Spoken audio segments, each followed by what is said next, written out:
1 Corinthians chapter 16 verse 1 hanggang 2. Ito po ang nasusulat na sinasabi tungkol sa ambagan para sa mga banal ay gawin din naman ninyo gaya ng inutos ko sa mga iglesia sa Galatia.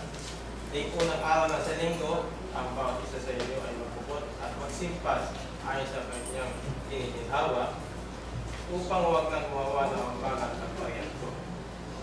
Habang pong pinamahagi po ang ambagan, buksan po natin dito sa himnaryo sa page 68.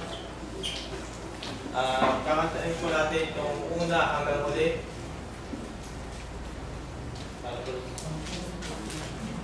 When upon those pillows you are tempted, ready? Sing.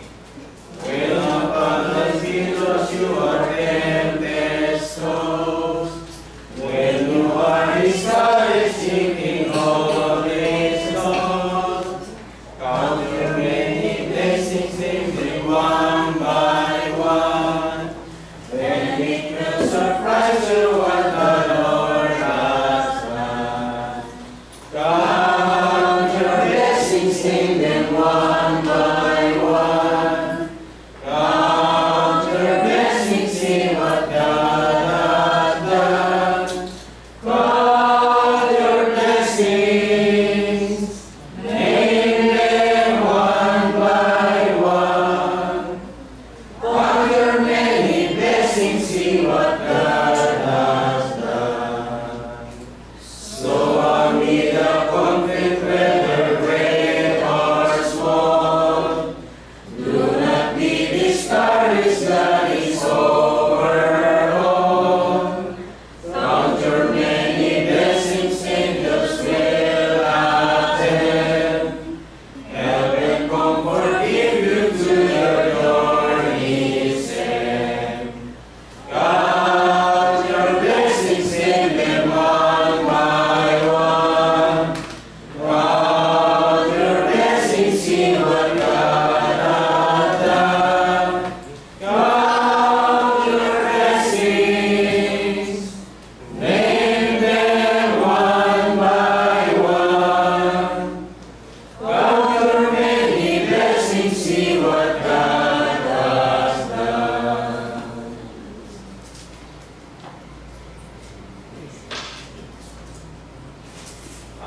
Manalangin po dito tayo para sa mga banal. Dakilang Diyos, mga pangyari sa lahat. Panginoon, salamat po na kami po ay nag-ambagan itong unang araw ng Sanlinggo. Itong ambagan po ay magamit po namin dito po sa pangangailangan ng pagpapaunlad sa iglesia at pangangailangan ng mga kapatid dito po sa iglesia. Panginoon, gabayan niyo po at ingatan po kami sa mga hanap buhay po namin at nandun po sa araw-araw na pangamuhay.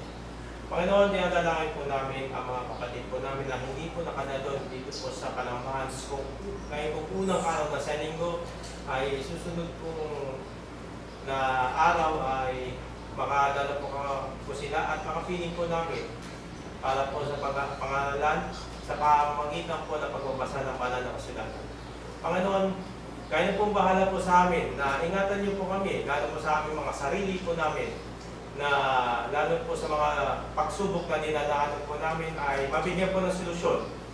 Pagdating po ng kapanahon na ay maging masaya po kami sa piling po sa amin, ninyo sa Panginoon, ninyo Panginoon, at hindi po kami magkakaroon ng problema at puro kabutihan na lang po ang gagawin po namin pagdating po ng kapanahonan. Panginoon, mahal na mahal po kita namin sa lahat at sinusunod namin ang mga nagustuhan at utos niyo po, lalo po sa kabutihan, lalo po sa aming pananampalataya. Ito sa matinadalangin sa pangalan ni Kristo Jesus na kami tagapagligtas, ngayon po at magpakailanman. Amen.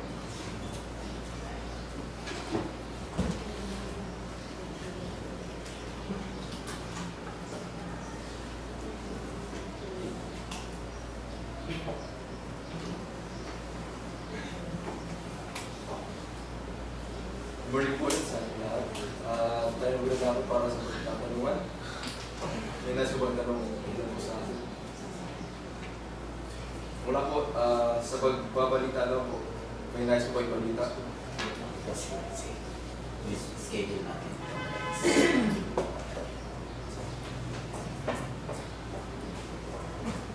Pero mga kapatid, papapansin po ninyo may pagbabago po tayo. Nagkaroon tayo ng Bible study at nagkaroon tayo ng sermon. Ang layunin po natin yan ay para po layunin po natin para po masana yung ating mga kapatid. At nagkaroon na rin po tayo ng schedule.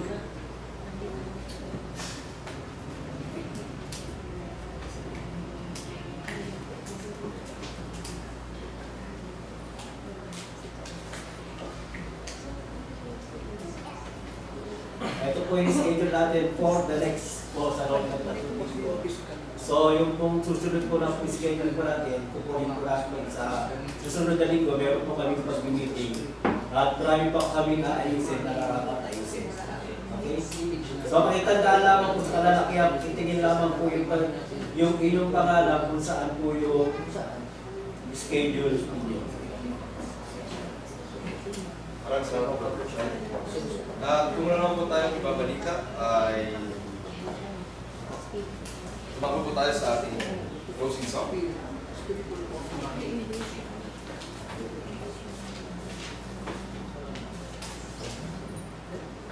Ulitin po natin ang kalendaryo sa page 477 at sa uling stanza ay tayo kumayo.